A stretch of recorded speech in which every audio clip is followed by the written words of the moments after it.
It's the last day of 2024. Grabe lang ba, sobrang bilis. Sobrang daming nangyari sa loob ng isang taon para sa ating lahat.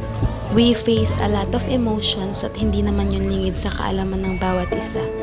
May mga times na sama-sama nating hinarap yung achievements, yung mga breakthrough and success. Sama-sama tayo nagsaya at nag-celebrate ng mga little milestone natin. At syempre, hindi naman nawala yung mga maliliit at malalaking problema na kinaharap natin. May mga moments na talagang parang nakakapagod at nakakatakot yung bawat nangyayari. We face all of those struggles ng sobrang uncertain ang lahat. For sure, maraming breakdowns, maraming pag-iyak, maraming pangamba tayong naranasan. But look at us now, fam. Nandito na tayo sa pinakahuling araw ng taon by the grace of God at syempre sa tulong ng bawat isa. Thankful ako sa company kasi dati hindi ako nakapag-provide sa pamilya ko. Ngayon, mas nakakapag-provide na ako ng mas malaki. Salamat at nakapagtrabaho ko sa Premier Wash at DIY kasi marami akong naipundar na gamit sa pamamagitan ng pagtatrabaho ko. At mais naman makisama lahat ng pagtrabaho ko. At sa mga darating pang taon, sana mas lalo pang lumakas yung renta ng aming kumpanya at lalo pang tumibay yung samahan namin bilang mga empleyado at ganun din sa mga boss namin.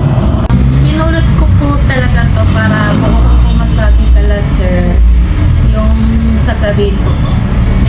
Super grateful po ako kay Sir Earl at kay Sir Arman dahil nandito pa rin po ako sa company nila at patuloy na nagtatrabaho. Maraming salamat po sir sa tulong na binibigay niyo sa aming mga empleyado niyo at sa company.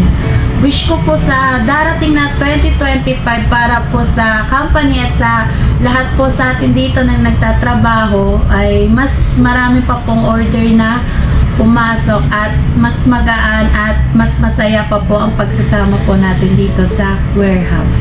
Pasalamat ako na pinabalik ako ulit dito sa warehouse. Kasi kung hindi dahil sa kanila, dito nakapasok dito, tinanggap po nila ako. Nakakatulong po sa pang-araw-araw namin. Thankful po ako kasi malaking tulong po sa anak kong nag-aaral ng college. Tsaka sa edad ko ngayon, mahirap na mag-apply. Diba? Kaya nagpapasalamat ako kila Sir Earl at Sir Arman. At thank you po sa lahat na lahat po ng tulong niyo po sa akin. Dahil sa kumpanyang to nakapagbigay ako sa pamilya ko.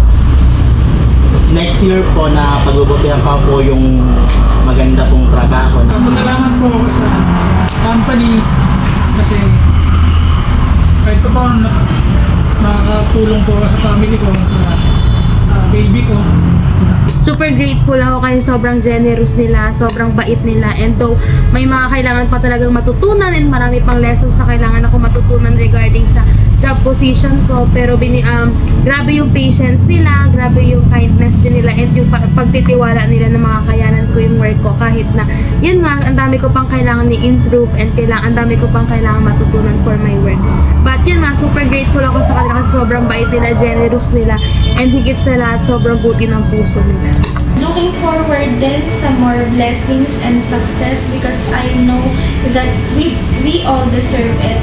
Sir Arman and Sir Earl deserve it na mag-grow pa and marami pang matulungan yung company na to. Not just its employees but also the community around them because yung advocacy talaga nandoon, hindi lang yung business itself.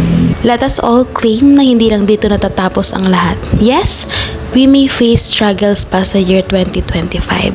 Pero alam kong mas mangingibabaw ang pagmamahalan at pagtutulungan natin sa isa't isa. Kakayanin natin at mas lalo pa nating pag-iigihan next year.